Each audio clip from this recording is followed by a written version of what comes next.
నమస్తే శ్రీ మాత్రే నమః శ్రీ గురుభ్యో నమః.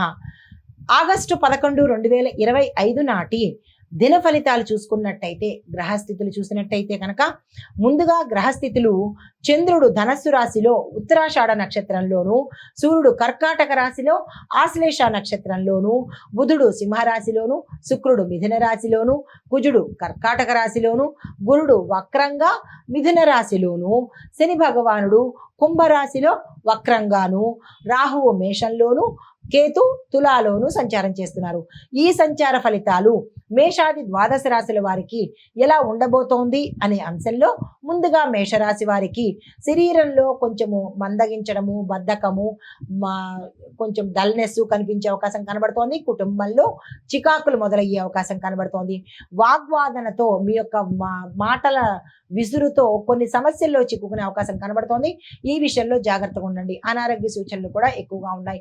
పెట్టుబడులకు ఇది సమయం కాదు. ఈ రోజు అస్సలు పెట్టుబడులు జోలికి వెళ్ళకండి. వ్యాపారస్తులకు, మిగతా రంగాల్లో ఉన్న వారికి కూడా ఈ రోజు ఏమీ బాగాలేని రోజుగానే కనిపిస్తోంది. అయితే మీకు చెప్పదగిన పరిహారము, సుబ్రహ్మణ్యేశ్వర స్వామి వారి ఆలయ దర్శనం చేసుకోండి.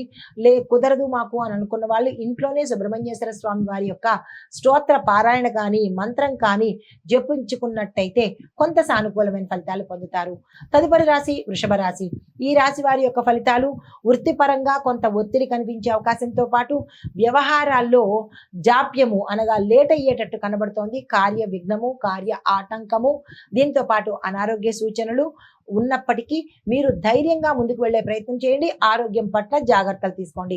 కుటుంబంలో కొన్ని వివాదాస్పదమైనటువంటి మాటలు కానీ అంశాలు కానీ జరిగే అవకాశాలు కనబడుతున్నాయి. ఈ విషయంలో జాగ్రత్తలు తీసుకోండి. అదే మీకు చెప్పదగిన పరిహారము, దుర్గాదేవి ఆలయ దర్శనం చేసుకుని అక్కడ మీ పేరిట పూజ చేయించుకున్నట్టయితే కొంత సానుకూలమైన ఫలితాలు పొందుతారు. తదుపరి రాశి మిథున రాశి. ఈ రాశి వారి యొక్క ఫలితాలు ప్రయాణాలు యోగ్యంగా కలుగుతున్నాయి. ఆర్థిక లాభాలు, బంధువుల యొక్క సహాయ సహకారాలు కనబడుతున్నాయి. మీకు చెప్పదగిన పరిహారము, విష్ణు సహస్రనామ పారాయణ చేయడంతో పాటు విష్ణు సంబంధిత ఆలయ దర్శనం చేసినట్టయితే కనుక విశేషమైన ఫలితాలు పొందుతారు.